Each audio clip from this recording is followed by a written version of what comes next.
All right. Well, hello, everybody. Hello, hello, hello. We are live on the Facebook group and in the Facebook group and on the fan page. So we are here to answer any questions that you might have regarding ads and marketing and campaigns and driving traffic to your listings. So again, this is Nicole Whitlock with the eCom Seller Summit. And I have with me an amazing panel that I'm excited about. So I'm going to start from the top, go down. We have Asmar Gary, who is, I guess, next to me in this on my screen. He's next to me. Then we have Michelle Smith, and then we have Melissa Reynolds, which Melissa may have a dog pop up from time to time. Hey, this is real. And then we have Kyle Hamer, who is also here with us. And all of us are here to answer your marketing questions, your ads questions. And even if it's not marketing or ads, like we're all doing e-commerce. So even if you have another question, I know last night was a very active night. We had some great questions. So the goal is for you to type in the comments what your question is. Tell us what your questions are, what you want to know, what you want us to answer. And then we will go from there. So until I see a couple, let me see if I have any questions popping up in the. We have another question. I know last night was a very active night. We had some great questions. Okay, so I am getting feedback. That would be the Facebook delay. Yeah, Facebook is just, me and Facebook, I was telling somebody earlier that we're probably going through a divorce because it's been really weird for me the last several days, me and Facebook. So I don't know. Y'all might go, where'd Nicole go? Like, well, she said they was getting a divorce. So. Nicole, would it be helpful for us to introduce ourselves individually? Absolutely. Our areas of expertise if they have questions. Yes, I was going to say that. I was just trying to make sure we were live first because I'm still spinning. My thing is still spinning. So while I am still spinning, why don't we do this? So I will let you all just introduce yourselves. And again, if you are watching us live in the group or you're watching us live on the fan page, go ahead and type your questions in the chat. So we will let the ladies go first because that's how we roll around here. That's how we roll. That's right. So Miss Michelle Burnham-Smith, can you introduce yourself and tell them a little bit about yourself? Yeah, absolutely. So my name is Michelle Burnham-Smith, and I have been in the Amazon world since 2017, helping Amazon sellers rank, launch, and drive reviews for their products with chatbots and chat marketing. Occasionally, I don't like to claim it, but my friends in the UK will say she's the queen of chatbots. So I'm honored to be here, and thank you so much for having me. And if you guys caught my training that went out, was it yesterday or was it? I don't know what day it is. You were yesterday. You were Monday. Yes. Yeah. So watch the replay. Grab the replay there where I talk at length about ranking and launching strategies on Amazon. All right. Thank you so much, Miss Michelle. So Melissa, you want to go ahead and go? Yeah, sure. I'm Melissa Reynolds, and my specialty is Pinterest and mostly print on demand, but other products.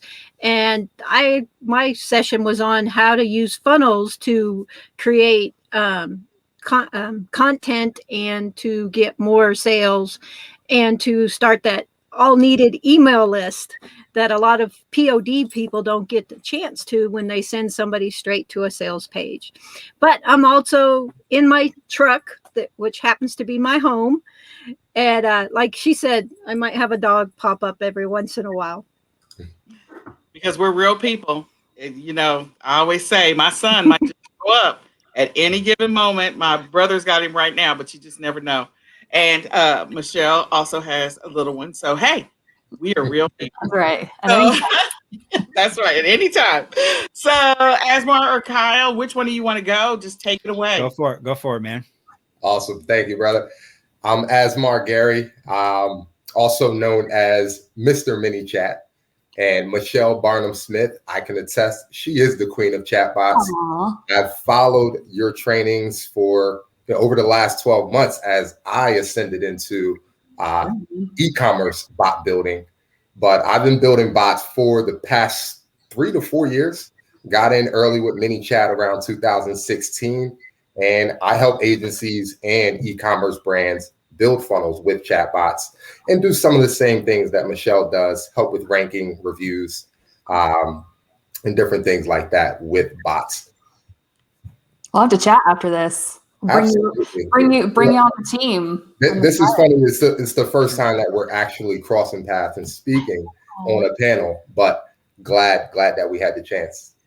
See, awesome. God works in mysterious ways. He's always in control. I'm glad about that. Okay, Mr. Kyle, the floor is yours. So my name is Kyle Hamer. I'm partners with Jason Miles at Winning on Shopify, and we coach Shopify sellers and Amazon sellers really on omni-channel brand growth. Like that's really kind of where we help sellers specialize in. So a lot of times they're looking to build their brand after they've gotten some proven success, and we try to help them scale it up and really hit 7 and 8 figures in what they do. So that's what I do. I have a couple Amazon brands myself, and I'm pretty sure one of my team members has gone through Michelle's course on ManyChat stuff. So this is awesome. I'm honored, guys. I'm honored. So Asmar, we'll have to get your course, and then we'll have the complete package. We'll have the king and queen of chat happening, and then they'll be fully versed. They'll be ready to roll. Absolutely, brother. Anything. Absolutely. You guys are going to be super excited then, because my new platform is launching this weekend, and it's going to make all your bot building lives so much, easier, since we call it EasyBot. So that's what I'm talking about. I'm checking it out right now. I see EasyBot. Well, and I'll be following up with high ticket chatbots course coming around May. Look at y'all. Sweet. Hey, love hello. All right. Well, this is great. So if you have marketing questions, ads questions, campaign questions, even if it's e-commerce related questions, all you have to do is just type them in the chat and we will answer your question. So if you guys saw yesterday's thread, I don't know, I think we had like 50 or 60 comments. So come on, let's give the marketing people some love, because you need marketing in your business. Your e-commerce requires some marketing. So even if you're still at the entry level, you can ask some questions right now that might be helpful to you later on, or take some notes. Get those golden nuggets now. They may not all come together in your brain right now, but then later on you'll be like, ooh, I took this note 3 months ago and this changed my business. So what questions do you have? What things are you thinking about? What are the things that are of interest to you? So, okay, so I'm not hogging the stage tonight. No. You can ask whatever questions you want to, Jay. Jay said he's not hogging the stage tonight. Last night, Jay asked a lot of questions, but it's all good, Jay. It is all good. We want you to ask questions if you have questions. I have a question for Kyle, if he'll. Sure. Okay, go ahead. A humble question. Sure. I do not pretend to be a Shopify expert at all, and so many Amazon sellers. I just spoke to one today. They're a 9-figure seller out of Austin, actually. So they've had a hard week. Y'all have had a hard week. Yeah, for sure. Thoughts and prayers, praying for Texas. Now that it's like 90 degrees there. Today it was 70. Today was 70. Again, this is normal for us. Mm-hmm. So yeah, when that below -3, we're like, what is this? What is a coat? How do we find one? Yeah. Wow. Crazy. Be blessed with that. I live in Seattle, and we won't see 70 until probably like June. So more power to you. There you go. So Kyle, this seller, they're like a classic Amazon seller where they get addicted to the platform, right? Yep. And it's like predominant is like 80% of their sales. Yep. And anybody who's out there selling on Amazon, whether you're just getting started or you're a 9-figure seller, it's like an abusive relationship, right? 100%. And so many sellers are looking to diversify their channels, their income channels. And what typically happens is that they like dabble in Shopify. They dabble in their D2C, which is direct to consumer marketing. They're like, oh, I'll try Google AdWords and I'll try Facebook ads. And very quickly, because Amazon is such a traffic driven platform, i.e. Amazon sellers just could show up and fulfill and do some D2C, most have no idea how to do regular like traffic driving strategies. So if like, do you have any kind of recommendations for sellers who are, well, they try D2C, they try Facebook, and then they're just like, oh, this doesn't work. And they go back to the abusive boyfriend, right? Or like, you know, whatever we want to call it. That's a great way to put it, Michelle. It is. It is. It is an abusive relationship for sure. So are there any, you know, kind of like quick win, you know, recommendations that you have for people who are not all Amazon sellers? Because they are all in that situation. Yeah. You know, I end up working with a lot of Amazon and maybe eBay, and they're not as much anymore, but more Amazon sellers that scale up and then want to have a Shopify store. And I think one of the fundamental questions that anybody who's launching any Shopify store or any brand as a whole needs to answer, and this is the fundamental question: why should somebody visit my store as opposed to buying it on a platform? Like, you have to give somebody a valid reason, and I'll call it a clear value proposition, to have them visit your store if it's available anywhere else. Like, you have to give them a reason. And actually, in my presentation, which I think rolls out a few days from now, I believe, I talk about of the 4 Ps, and not the classic 4 Ps in marketing, but from Andy, who was founder of Bonobo, a big direct-to-consumer brand, and then got sold to Walmart and men's clothing. And he talks about the 4 Ps. And it's all about proprietary. So it's proprietary merchandise, which is what you classically think of. Like, I have a product that I don't sell anywhere else except through my website. And that's a classic strategy. So if you have a big product suite and you have a big, you know, a lot of SKUs, you have depth in your product lines, you can offer some of your high performing products on Walmart, on Amazon, to get brand exposure, but keep some of those products exclusive to your own website. Because now you're giving your customers a reason to come to your store and to buy from you directly. And then another proprietary thing that he mentioned that I really, really liked was sort of proprietary selection. And that is that your store, in this case, is niche specific. So maybe you can get all those other things off of someone else's store. You can hunt around for them, but you're bringing it all together in one location that's specific to a niche. So you're giving them a value proposition. You can find it all here. Then there's, proprietary well, don't give us your whole, don't give us your I'm only going to give you, well, this is only a sliver. This is one point of the entire presentation. Basically, it's the 4 things you need to have in order to scale a Shopify store. That's what the whole presentation's about. And one piece of it is a clear value proposition. And these are some of the 4 ways that you can find your value proposition. But I would say that's the fundamental thing.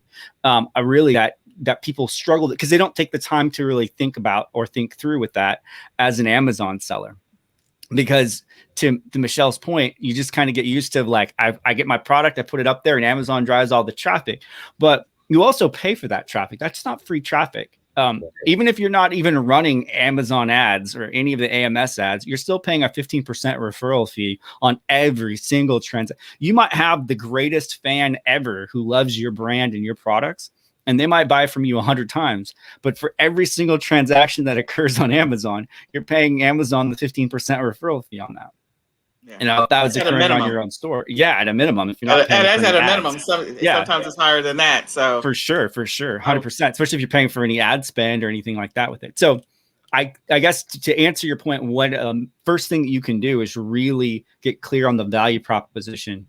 And I think that's where it breaks down, because a lot of times they just say, I'm just going to put my store out there and with my cool brand that I built, and people are going to show up and love me, and I'll get traffic, and or I'll get traffic that converts at a profitable level, right? I mean, that's the big thing is traffic's not really the hard part.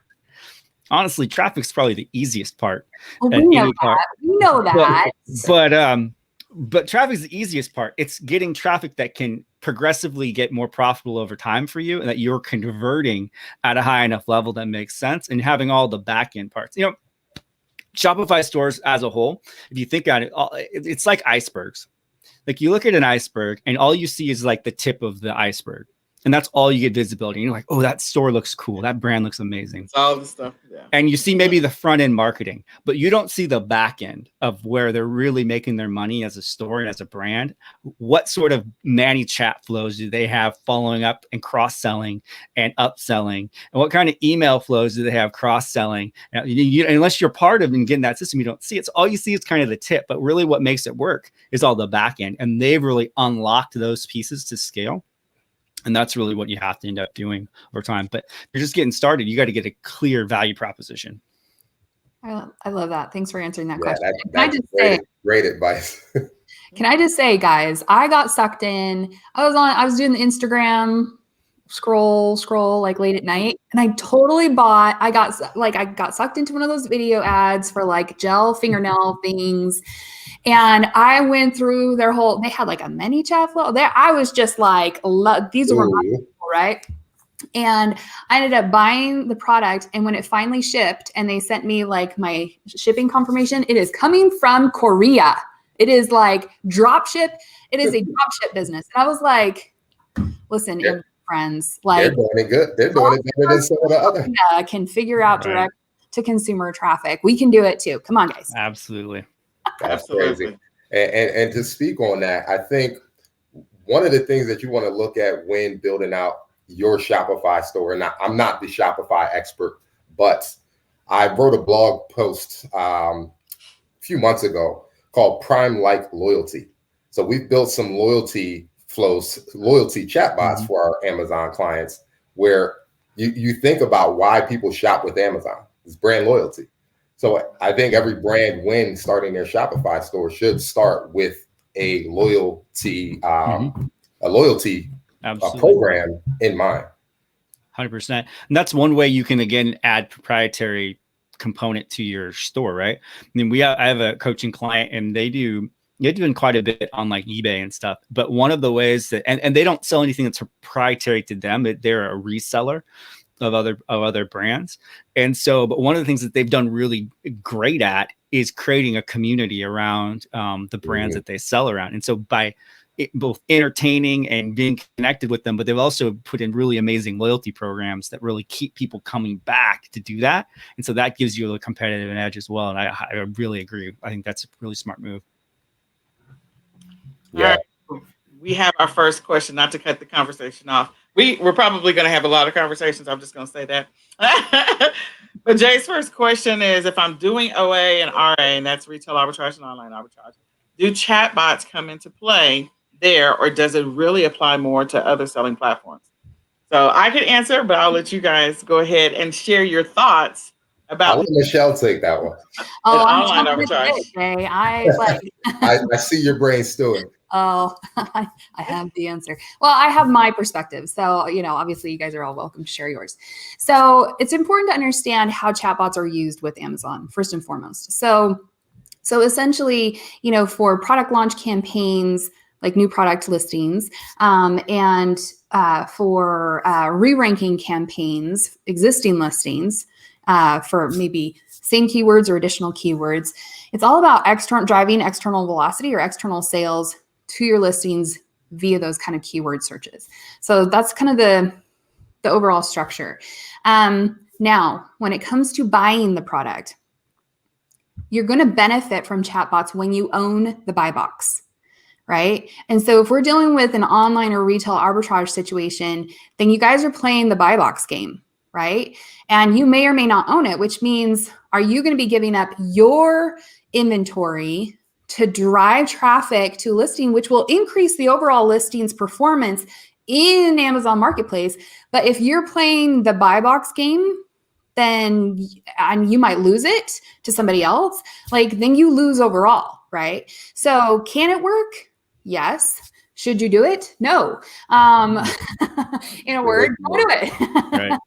Right. So these are the times to do it. These are the circumstances to do it. Is if you have like an exclusive wholesale relationship where you have exclusivity to wholesale, and that wholesaler will do map pricing protection and as well as obviously honor your exclusive relationship. That's why chatbots, for the most part, we're speaking to FBA sellers who are private label, because that's the general application. Because once again, it's not going to do you any good to burn through your, inventory amounts to rank for a keyword if you are just going to lose that buy box. Then you're not going to see any of the benefit of their organic sales. Correct. Yeah, And I agree. the one thing I would add to that, so the only phenomenon that I would say that might work in that scenario is if you're doing bundles. And so sometimes we'll do creative bundles. We're really good at bundles, and we'll go in on a team so that we might have 5 of us or 10 of us on the listing. It's exclusive to us. We bought all of the pieces of the bundle, so we create the listing. We own the listing. It's under our brand. So again, it's you owning it. It's sort of like a private label type of situation. Then there's a rotation of the buy box with all of those people that are part of that bundle package. And so if you're driving traffic based off of whatever keywords are attached to it, that audience, you're targeting them, then you can make it work. But just for your random retail arbitrage, it will not work. It's not, because you're sharing the buy box. You don't own the listing. You didn't create the listing. You don't own the brand. You don't own any of it. Yep. Yeah, I agree. That's smart advice. This is where having your own selling platform, Exactly. is in the play. Yeah, exactly. Even if you had ClickFunnels or any landing page builder, you just There you roll it go. off of that. now, I do think, it would work for ClickFunnels. Yeah, because if you do for sure. definitely. If you do For sure. it'll work all day. I think too, what's interesting about OA and RA too is over time, I feel like the longer you do it, I've never really done it, but the longer that I've seen clients do it, or I've known people to do it, they kind of find their groove with it. And they have a tendency to sort of niche themselves down in the RA and OA. And that's smart because they can kind of gain mastery around a sub niche and they have really deep knowledge in it. Yep. I would defer to Nicole's advice on that. But if you're doing RA and OA, you're going to find yourself in a niche kind of landing in there. At that point, if you were being creative and kind of thinking outside the box, you could start to then, not on the physical product side, but maybe on the digital side. If you're in a niche, say you're in toys and games or you're in grocery, how hard would it be for you to make an amazing recipe list with maybe your top 10, 15 sellers that you have that you're selling RNO just because you know what's going on? And you start to build a little content, maybe get a little email marketing list happening. Maybe you're in the toys and games and you want to pick the best toys and Christmas buying guide. There's plenty of that stuff out there already, but you can start to then get a little creative around that. And then maybe, I should look at this chatbot thing and see if I can get people as an opt-in to it's in something that I'm interested in. And you could be creative with it, still doing RA and OA, but to everyone's point, if you don't own the buy box or own the cart, I mean, at least the buy box on Amazon, but the cart would be ideal if you had your own platform. You're going to waste money. Yeah. So paying for someone else's traffic. Exactly. Absolutely. So the last thing I would add to that is, when you talk about those RA and OA people who niche down, that's where on the back end we start to, if we've really gotten comfortable in our niche, just go ahead and flip that automotive. If you're doing retail arbitrage or online arbitrage, see if you can white label it. Sure. You can put your brand on it. Yep. Been selling it over and over and over. It's a seller for you, and you've been selling it over and over and over and over and over again. Yep. Then go ahead and white label that thing if you can. Now you can drop some chatbots to it because now it's your brand. Sure. For brand registry, and you're good to go. I have a friend who was doing RA and OA on a product, and eventually sort of found the manufacturer and was trying to reach out to buy more, and the original owner had died, unfortunately, of the brand. And so his wife owned it. And she's like, I don't really know what to do. I have 100,000 units or 80,000 units of this. What should I do? And well, could I buy it from you? The whole thing. And so they actually went in and bought the whole business and had it. And it was from RA and OA that they just were asking, where can I get more of this, that, and doing the research and digging. And they finally dug deep enough where they found the actual contact owner for the widow and bought the whole business, bought all of the inventory, the whole shebang from That's them. a win. It was a huge win for them. So they were pretty stoked. Absolutely. All right. So I'm checking for other questions because I know this is probably a topic. I'm not going to say for all advanced sellers because, again, you can do some stuff if you're not. If you're at the beginner level, depends on if you're trying to private label a product this year. This is going to be something that might be helpful to you on your journey as you work through the process of private label. Even if you white label this year, again, on your journey, this marketing is going to be key. If you're launching Shopify this year, if you're planning on it, whatever your strategy is, you can figure out how ads, campaigns, marketing, all of that can work in its way into the business. So, Melissa, were you going to say something? I saw you move around there. Oh, no. I was just going to say the same thing about Pinterest. It's really hard. Oh, It is really hard. interesting. From Pinterest, but it's the same thing. You don't have buy box to be worth your effort. All right. Okay, so can you guys? So while we're waiting for anyone to ask questions, we're 30 I have minutes. another question. I have questions. Go ahead. I always have questions. I I love being able to hang out with brilliant marketers. So love your thoughts, guys. So this last year we saw obviously a huge change in consumer buying behavior, right? Going from retail, brick and mortar to online. And one of the things that I've been kind of interested in studying soon is, like Walmart.com. I was just like, yeah, you don't have a snowball's chance in hell, guys, of like catching up to Amazon. But because of buyer behavior shifting and like online grocery ordering and online pickup and all those things, I think it opened people's eyes more to the ability to buy other things on Amazon or on Walmart besides groceries, and so I'm interested, especially from like a mini chat perspective. Like I'm like, is Walmart Amazon 2013? Because I've heard the back end is really horrendous. But like, have you guys had any clients who've had success launching and ranking on Walmart and getting some good traffic there? Well, okay, so I can speak from my standpoint because the majority of the people I work with, we're doing retail arbitrage, online arbitrage, and some private label. We have people who have massive success stories right now on Walmart because here's the deal. Like you said, Amazon is like the abusive boyfriend. And so there are people that have been selling things over and over again. They've been selling for years on Amazon. And then all of a sudden now they're getting these ridiculous things like IP. They're getting IP claims. They got a boatload of A to Z claims. Like I've sold 2,000 of this thing, or I've sold 10,000 of this. And now you're hitting me with these claims. Or they're getting like the latest one. I think a boatload of us on last night's session, we're talking about the, exploitation of kids' toys. Like we have a Barbie who's in like fully dressed, or we have a Frozen doll and they got hit with a claim for exploitation. Again, the Amazon bots, we're not really sure what the Sam Hill's going on, but a bunch of sellers are getting hit with this. So what is happening is you're seeing a lot of sellers move from Amazon over to Walmart because you just never know what's going to happen tomorrow with Amazon. Like Amazon is like a roller coaster right now. Until it levels off, it's just a hot mess for sellers. And they're making it difficult for you to get listings created. They're making it difficult. It's just making it unnecessarily difficult for sellers.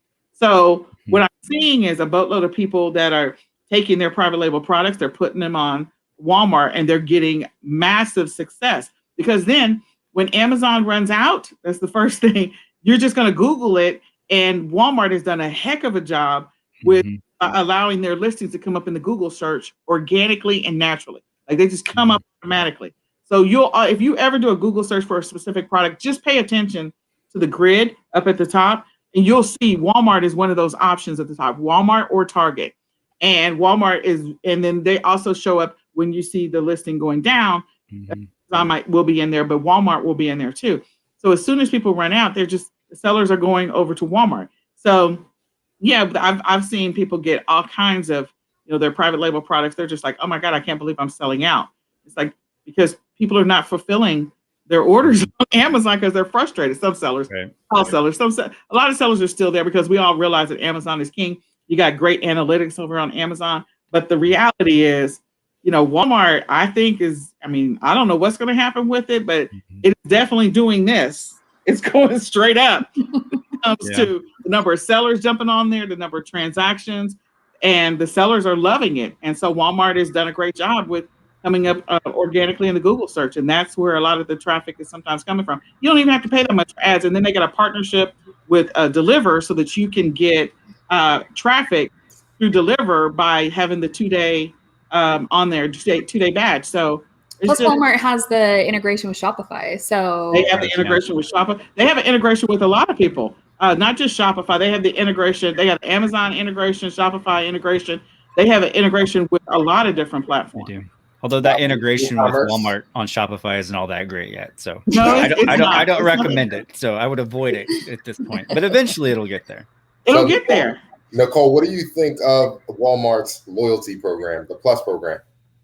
I think it's in the early stages. I think this is just my personal opinion. I didn't do a boatload of research on the Plus program.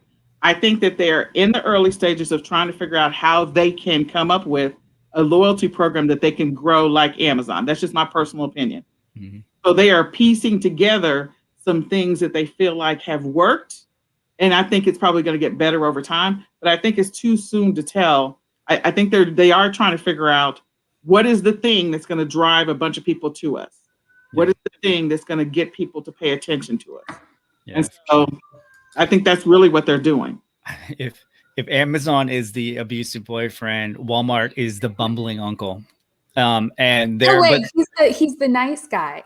But he's nice, but he's just kind of clueless. Oh, he's clueless. He's kind of clueless uncle right now. Super nice, but kind of clueless. But eventually, though, there's this transformation that's occurring where, it was the clueless kind of bumbling uncle gets transformed into McSteamy or whatever by the end of it. I think they will make that transition over time because they're very competitive. And I think what we have to remember is that Amazon started really as a technology company that got into e-commerce and kind of they were doing books. They built e-commerce, right? Like right at the very beginning. Walmart's been a brick and mortar for a long time that's trying to now figure out technology. And so they're coming from two separate directions. And now Amazon's doing the opposite, right? They're like, well, exactly. Right. It's so interesting, like the evolution. Yeah.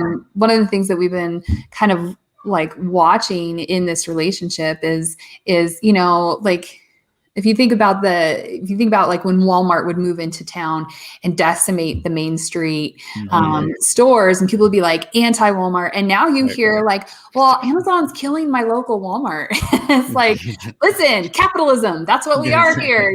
Like it's you have to adapt. I mean, it's like. Adapt. It's like, oh, Netflix, it ruined my local Blockbuster. It's like nobody says that. It's like you adapt and user behavior adapts, and you either adapt or you die. I mean, that's the nature of business. So, truth. Hashtag truth. Harsh. It is. And that is a word of wisdom for sellers. Like Amazon will not be the end all be all. Yeah. I agree. I think too, Amazon has been moving, and I've been telling people this for a while. Amazon's moving to where they're going to try and squeeze out some of the smaller players, I think, over time. And you see that. You already seen it. Even brands, like you have to be brand registered. You have to be. I mean, they've been doing it for years, and I think it'll only increase more and more and more. They only really want to deal because it's economies of scale too. Because if Amazon can deal with just the main manufacturers or the brands at whole, it's less people for them to support.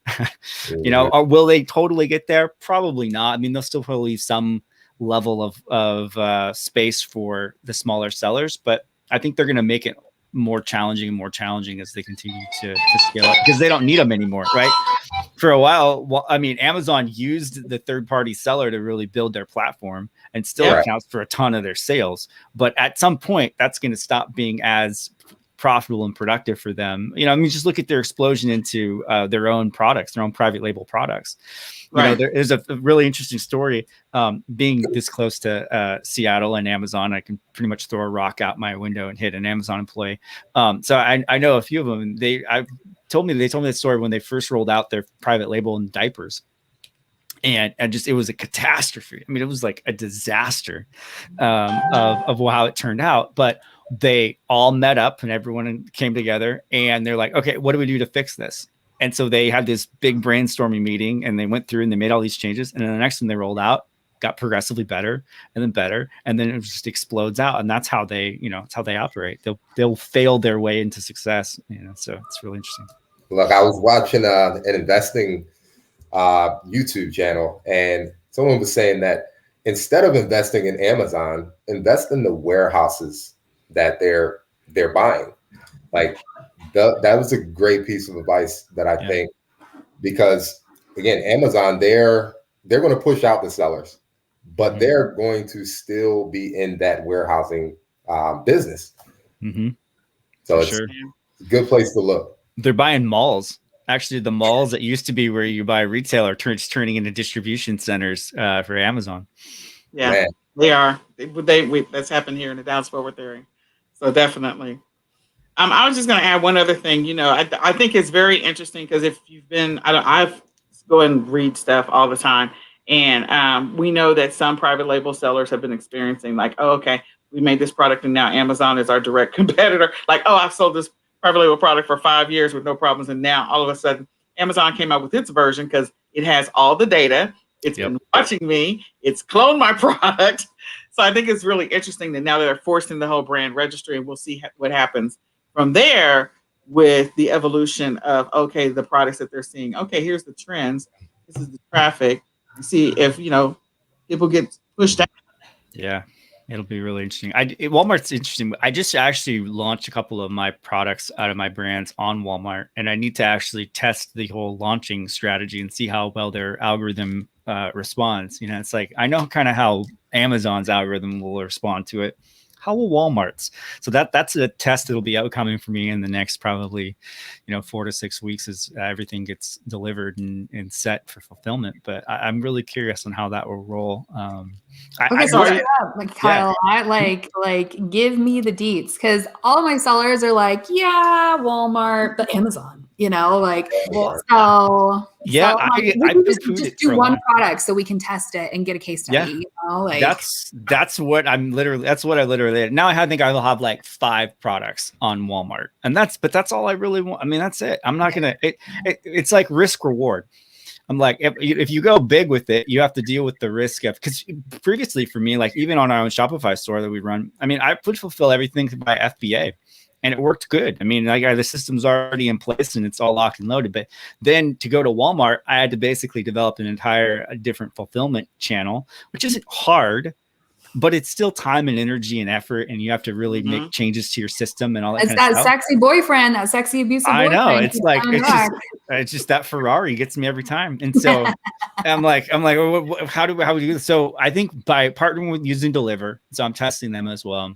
Okay. And then I think it made it a little bit simpler. I was like, okay, don't have to really worry about that. So roll it out there. We're going to roll it out as a test and see what's going to happen. But, test small, and it will be interesting. But what's interesting to me on Walmart is the reviews. I don't see anything, and maybe I'm wrong. If you know this, please tell me.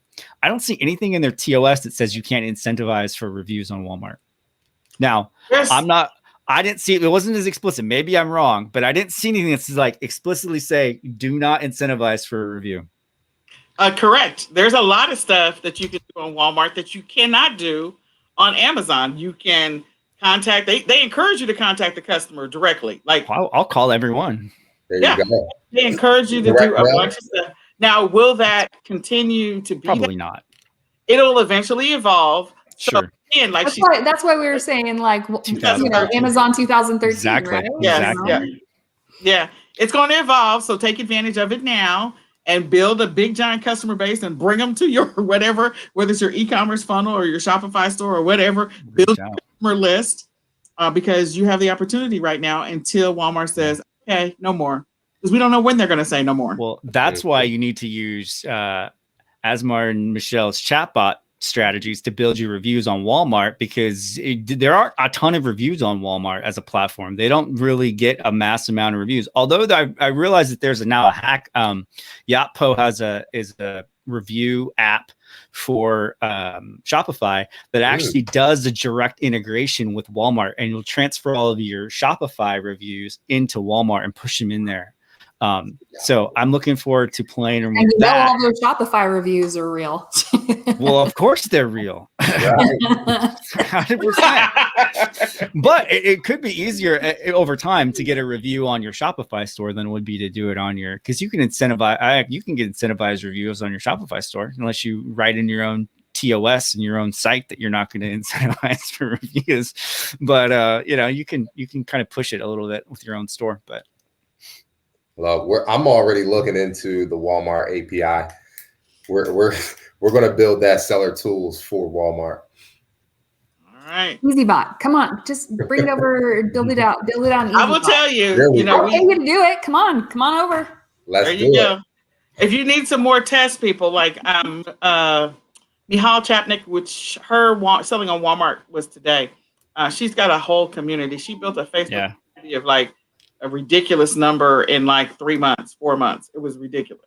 And so she's got a selling on Walmart Academy and everything. She's awesome. She knows Walmart. She knows Walmart very well, and she's been working with. I'm gonna have to sign up for her course. Yeah, so I'm just encouraging you. Like, if you really want to get some tests, like, okay, who over here wants to start a chatbot for their Walmart product? And be like, me. Yeah. I need to dive in. I need to get my knowledge up on Walmart. Yeah. So go join that Selling on Walmart Facebook group right now that she's running. Absolutely. I'm kind of like, I'm really kind of glad the fact like I helped her get that started. Yay! But she's Nicole, I have a question for Melissa because I apologize. I am so like I am a user of Pinterest, but I am not a marketer on Pinterest. So I am all sorts of. I've got like a 20 million boards and all the recipes. But I'm not really sure how to drive traffic from Pinterest. Like, cause it could be like a really Facebook, as us chat marketers know, is a POS right now. And so any other kind of traffic source that we can tie into our chatbots, we're all for, whether it's chat marketing or not. I'm really interested to hear like more like Pinterest marketing strategies as well. Absolutely. Yeah, that'd be awesome. Well, the thing about Pinterest that I like the most is that it's evergreen. I mean, when you put up a pin, it's going to be there for months. Oh, we lost. Yeah, she's going to freeze a little bit. She's been. With it is that it has. Go ahead, keep going. Sorry about that. Good. But it's something that is going to be up there. It could be up there in a year. So you need to have it go to a landing page or an opt-in page, and then you can change that from there. So it's got to be more generic.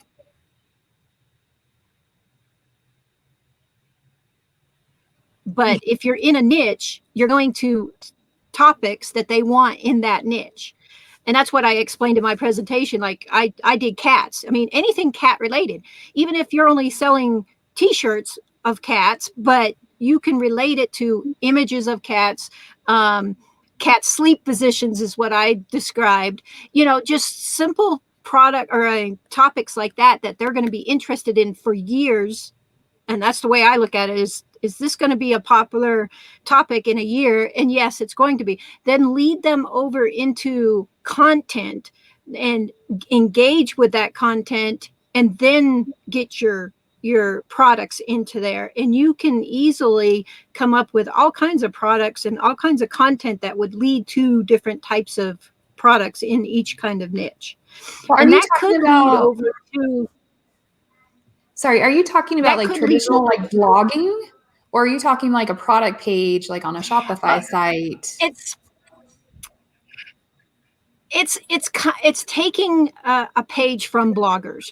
It doesn't need to be, a 2,000 word blog about cat sleep positions. It just needs to be short and sweet, but to the point, but informational, something that's going to grab their attention, say, hey, this person knows about cats. Oh, and look, they know about the products. So doing like reviews of products on using a pin to go to a review of a product is an awesome way to use Pinterest. And that could lead into a mini chat. And then do you promote the pin? Is that kind of thing? Like you kind of create like an influencer-esque post and then like put like boost it kind of a thing, like with.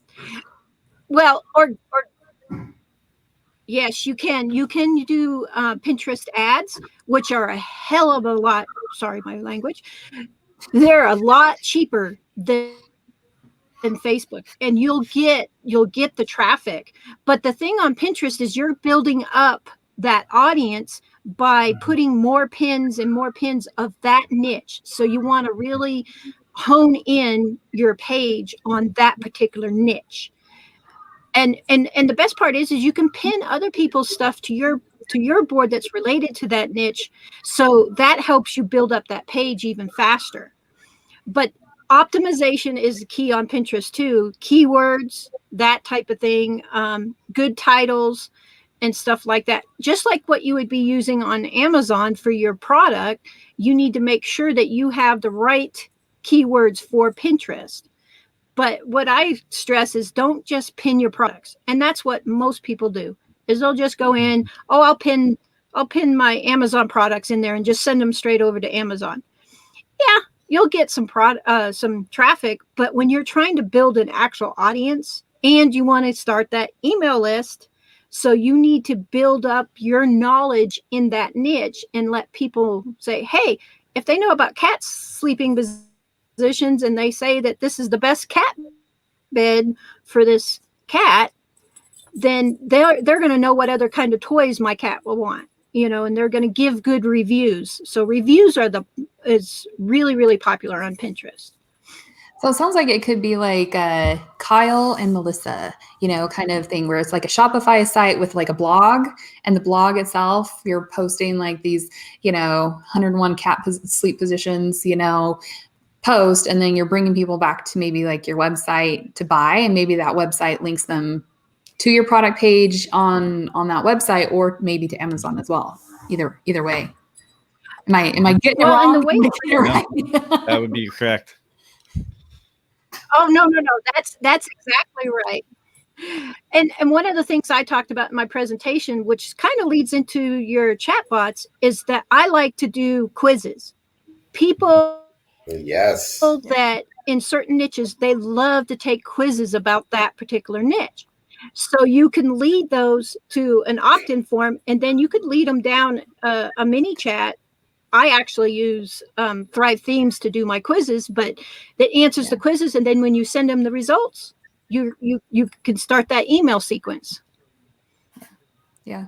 I love quizzes. As Marv, the very first chatbot I ever built was a quiz chatbot, because I had been like on the ClickFunnels side of the world, and lead quizzes were so great for lead generation. Everybody wants to know like what type of crazy cat lady am I, kind of a thing, and take this quiz to discover your cat's aura, color aura, or whatever it might be.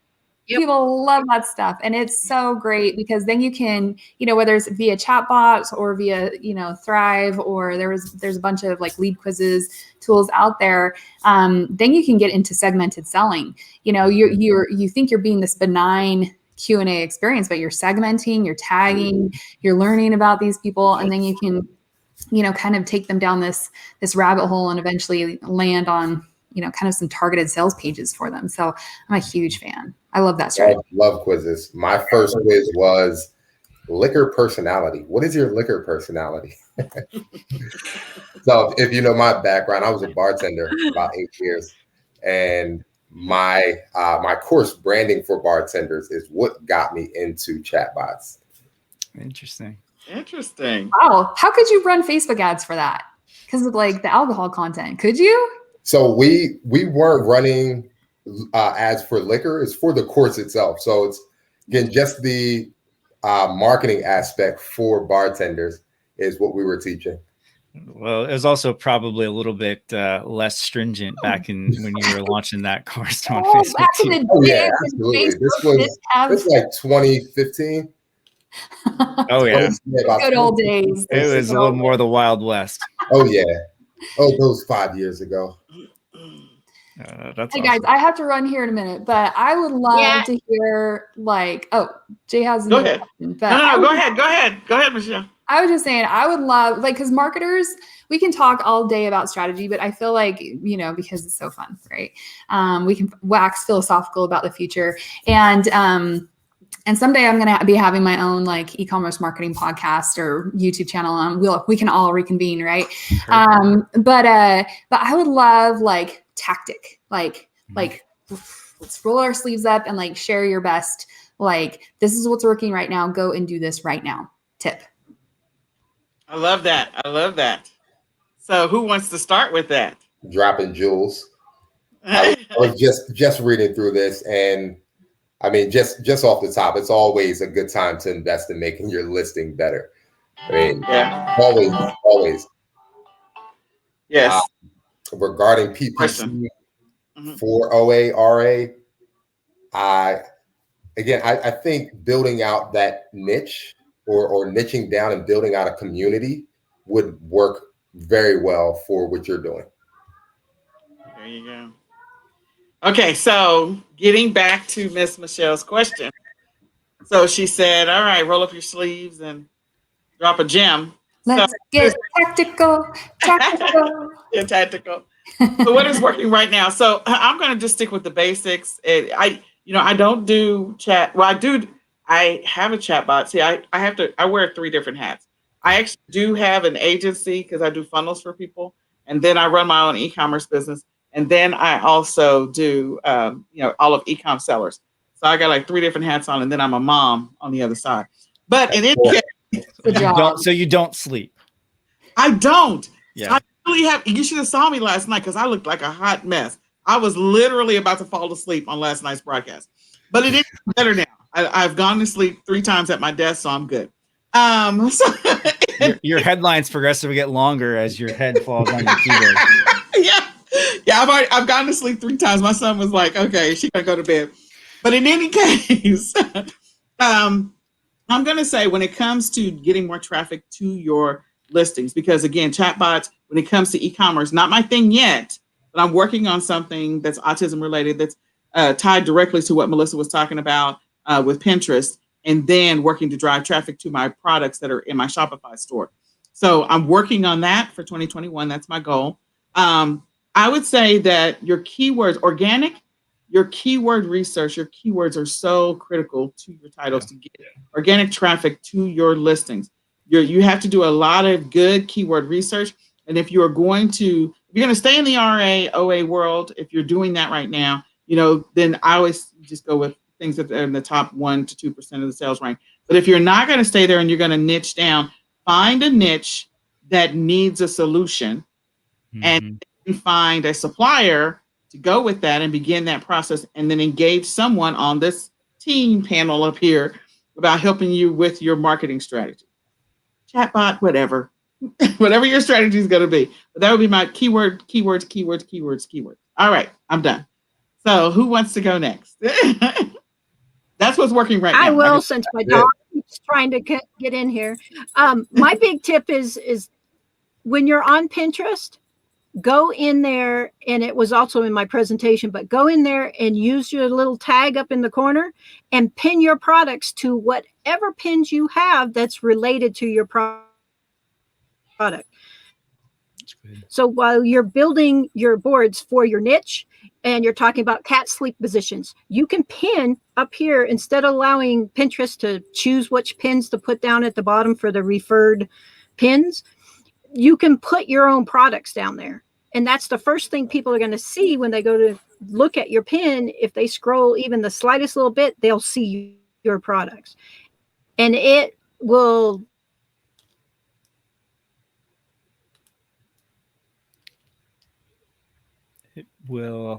right at the best part. It's like cuts off. Because as long as they're really related to whatever that original pin was. All right. I'm sorry. No, you're good. I'm sorry, but you should go in and do that to all of your pins. That's awesome. It's good feedback. But yeah, you go in and tag your pins. Awesome. Who's next? All right. Kyle, go ahead. Take it, brother. Go take it. All right. My 2 tactics that I really like, because I'm going to talk top of the funnel, and these are fairly easy to pull off no matter where you're at in the process. I love giveaways and contests at the top of the funnel. Oh yeah. They work phenomenally well. Now, there's a couple things you have to keep in mind when you're going to run a contest and giveaway, right? You want to make sure that you are still targeting your ideal audience. You don't want to be going off just being generic when running your contests and giveaway. And you also want to make sure whatever giveaway prize that you're trying to put out there aligns also well with your brand, because you don't want to go give away an iPad Pro necessarily. I mean, you might, but if you're in the cat niche, don't necessarily lead with an iPad Pro, because you're going to get anybody who wants an iPad Pro, not necessarily cat buyers. So target the cat buyers, target something that like I saw this amazing cat. It was like a litter box that you stepped in and actually cleaned itself and like pushed everything in like this thing. You just picked it up and walked. It was like a little robot house that they walked into. I was like, if I was in the cat niche, I would totally be running a giveaway contest using that really awesome looking contraption, because it looked like the future of like taking care of your cat and not having to ever clean out a litter box again. So stuff like that, align your messaging, and then go out there and do that. And if you can, go find some partners and go talk to other brands that are not direct competitors, but are in your same space, and see if you can collaborate together, do some co-marketing around your contest or giveaway, make it a little bit bigger. And then the other thing I would do is I would do influencer marketing on top of it. So go out in your niche, find your influencer. It still works well. Go after, just maybe go find 10 to 15 smaller influencers, under 10,000 followers, and that have high engagement, and have them promote your contest as well, and kind of build that relationship. That's a cool tactic. You can pull it off pretty quick without a whole lot of risk on your end. All right. Good stuff. So I'm going to ask you one question, because we have giveaways over here, and I've used a couple of different. I've like signed up for 3 different softwares for giveaways. So, what do you have a preference on giveaway software that you like? Yeah, there's a bunch of them that are out there. I've used Wishpond before, and I'm currently using Viper. Okay. Viper.ai. I got one for you. You got a new one? Viral Loops. If you guys aren't up on Viral Loops, I have Viral Loops. Really cool chatbot flows and email referral campaigns and giveaway campaigns. I have Viral Loops. I have Socialmoles. I've tried a couple of them. The one that I ran for this summit was WooRise, but yeah, so I learned to work through Viral Loops. So. I have to check that one out. But the 2 jewels, the 2 gems that I would leave off with is my session itself. It was on how to create interactive poll ads, right? So nice. Facebook ads, you can run a poll ad, right, on your Instagram and Facebook stories. So if it is in the stories dimensions format, you can add a poll to that ad. And it's a really good way to increase engagement and segment your users as they come in. So we drive it right into a chatbot. They click that yes or no poll answer. We drive it in, we segment those users. And again, it's a great way to increase engagement. The second thing that I would leave off with. Can we just pause? Yes. That was very sexy. Marketing is so sexy. Yes, it is. Yes, it is. But the last thing, and we're just testing this now, is, and you touched on it a little bit, Kyle, is influencers. Now, Facebook Live selling is blowing up. Amazon Live platform is blowing up. There's other small platforms like, what is it? It's called Spin. There's one called Spin Live. It's an app. It's a standoff app, but you also have Comment Sold. Yep. So what we're doing is with Facebook Live selling, you can connect the chatbot directly to that post. And when someone comments on it and say, hey, I want to order that in, a large black, that chatbot will trigger and follow up on that order. Yeah, that is very, very cool. That's actually a really big topic that we have. So we have like a CEO e-commerce small group. Yeah. And that was the topic of conversation, was live selling. Because we have a couple of clients that's what they kind of move into. And they start, they're crushing it. They do like a Thursday night show and literally have a production, and it's becoming a show. It's cool. And they use comment selling, and that's how they're getting people to get into their flow and actually make purchases, is right using the comment selling app. Well, we definitely have to talk then, because I want to take Comment Sold out of business. I love it.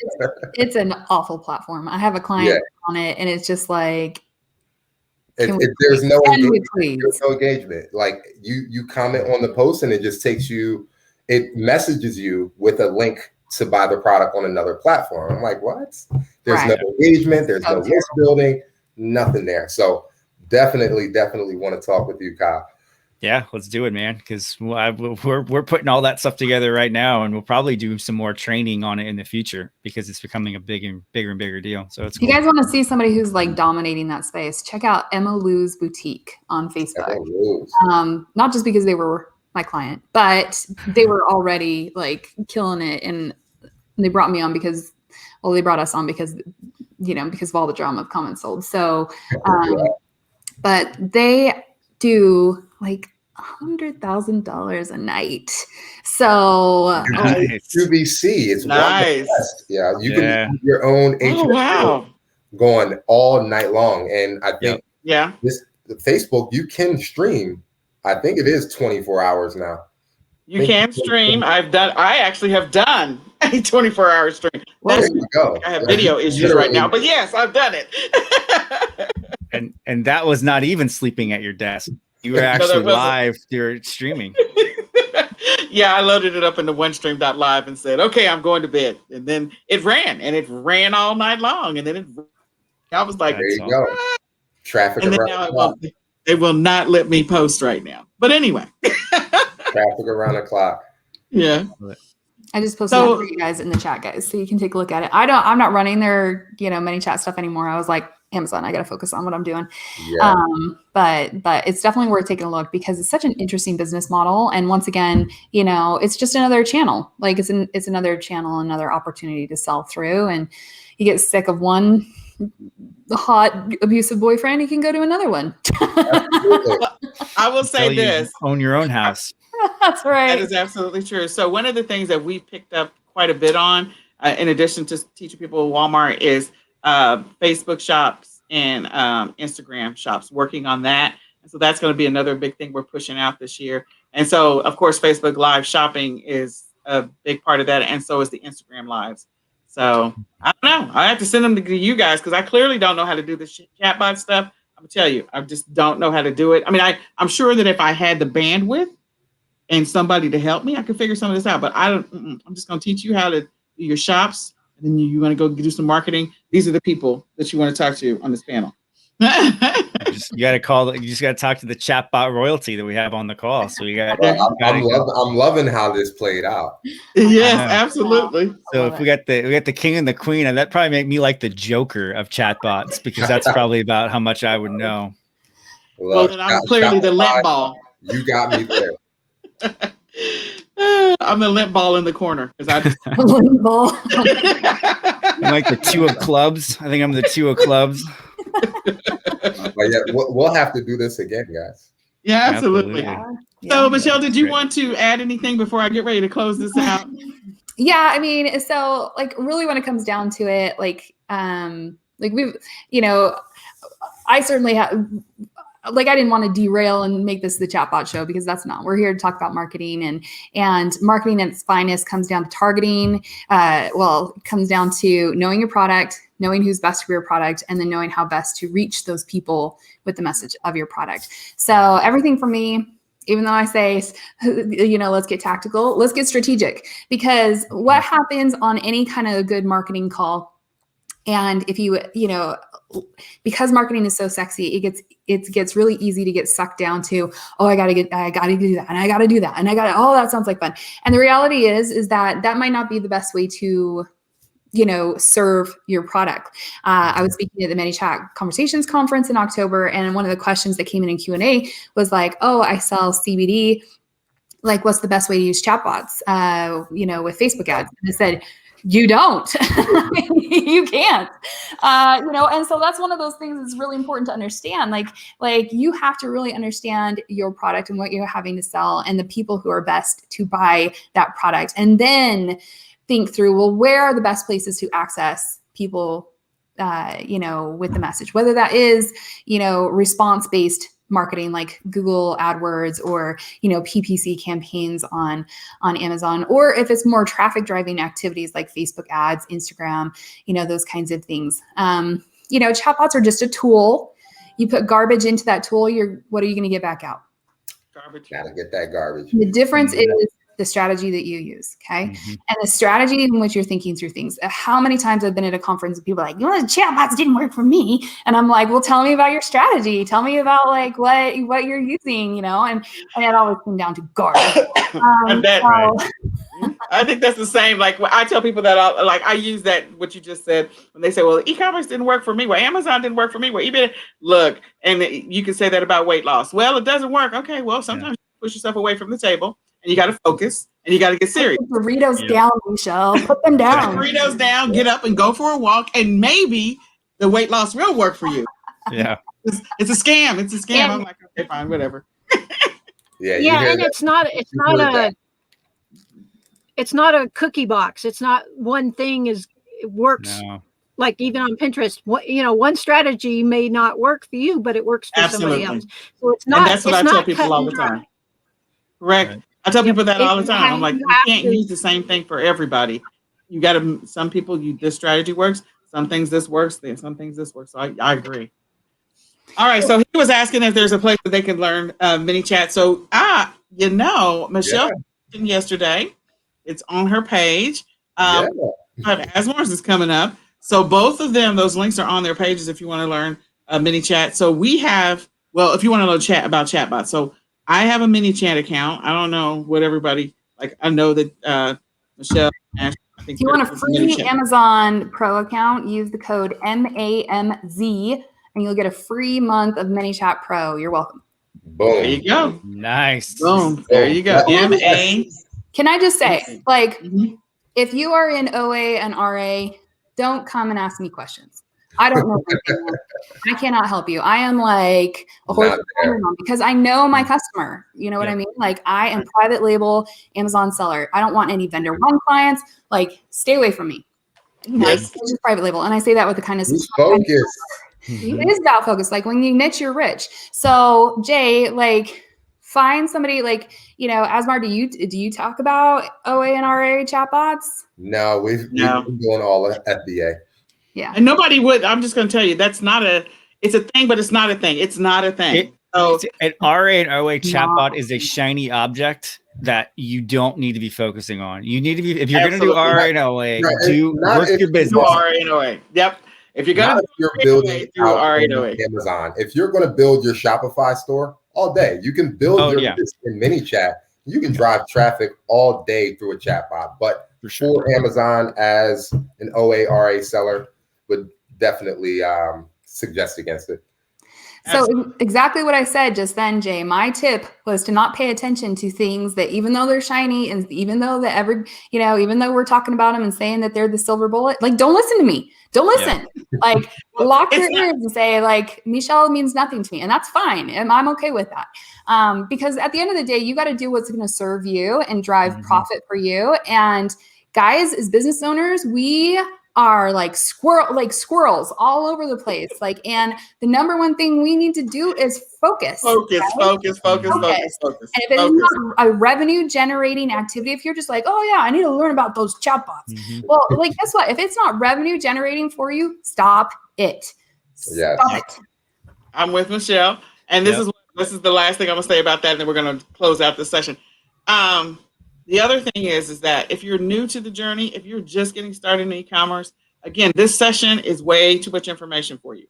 And you have to do e-commerce for a little while, figure out where you're going in your e-commerce journey, what is going to be your method of e-commerce or your business model. And then once you've settled into a business model, chatbots make sense, do it. If they don't do it. But this information may not be helpful to you until maybe 9 months from now or 12 months from now or 18 months from now, after you've been consistent in your business as a beginner. So, I love it. There you go. First, so and a good one that you put out is people over platform, people before platform. Yeah, 100%. That's good stuff. I love it. One of the things I used to categorize a lot of the shiny objects, things that you see, people you hear about, is what I call my backlog, my marketing backlog, and what I use for that, and basically it's just a Google Excel sheet. And if it's an idea, I put it on my backlog. But I never look at it ever again until the things that are in my gotta get done of marketing things that are on the top of that are done and focused and crossed off my list. And then I go through and I'll rate that backlog based on what channels it for, what level of importance does it need to have, how much time is it going to take for me to execute on it. And I give a scoring. It doesn't take that much to get set up. But once you have it, you don't have to think about it. Be like, oh, that's an awesome ManyChat flow idea. Guess where that's going? Right into that backlog. It's not going to the top of my list. It's not going anywhere near that list until I get done with the things that I need to be focused on that we're pushing towards. So I would encourage you want a tactical tip on how to manage all of the cool resources you're learning, even through this summit, and what you're learning is create a backlog of the things that you're learning, but you don't need to really deal with right now. Focus on the things that are going to be the best ROI for your time, that you really needed to get locked down, and only focus on those things until they're done. Right. So that means put Clubhouse away for now. Oh my gosh. For now, yeah. How do I blow up my Clubhouse? Yeah, that's one of the reasons why you should get the all access pass. So in 6 months, when you're ready for this information, it's going to be there. Ding, ding, ding. Well said. Well said. But I feel bad because I feel like we didn't actually answer Jay's question. We just berated him. No, I think we got him. We got him. I think we answered it. I think we did. Like, I don't want to be Elon Musk, where he's like, somebody would say it on Clubhouse, like, what do you say to entrepreneurs who need encouragement? And he's like, if you need encouragement, you're not meant to be an entrepreneur. And I'm like, go buy Bitcoin. There you go. So Jay, this is Jay, you have it. I know you've got this. You've got this. Focus on what's bringing you money now. Focus on getting better at what you're doing right now. When you're ready to scale up, come back with your all access pass and listen to the session, write some notes, and then decide what you can use from the session. That would be my recommendation. Great advice. Well said. So this has been another segment of the eCom Seller Summit. I am so glad this is the marketing campaign ads Q&A. We are going to have another Q&A tomorrow night. I think it's private label and white label. You're more than welcome to join us. It's at 7 p.m. on the Facebook fan page. It's also broadcast in the Facebook group. If you are still, wanting to watch Tuesday sessions are still available. They'll continue to be available until just after midnight. So go watch them. Write some notes. Again, everything that you're learning applies to what you're watching. So make sure you only take one note away and just, like Kyle said, put it in your log and come back and look at it later when you got all your to-dos done. But don't try to implement everything because it'll make you crazy and you won't make any progress. That's just a guarantee.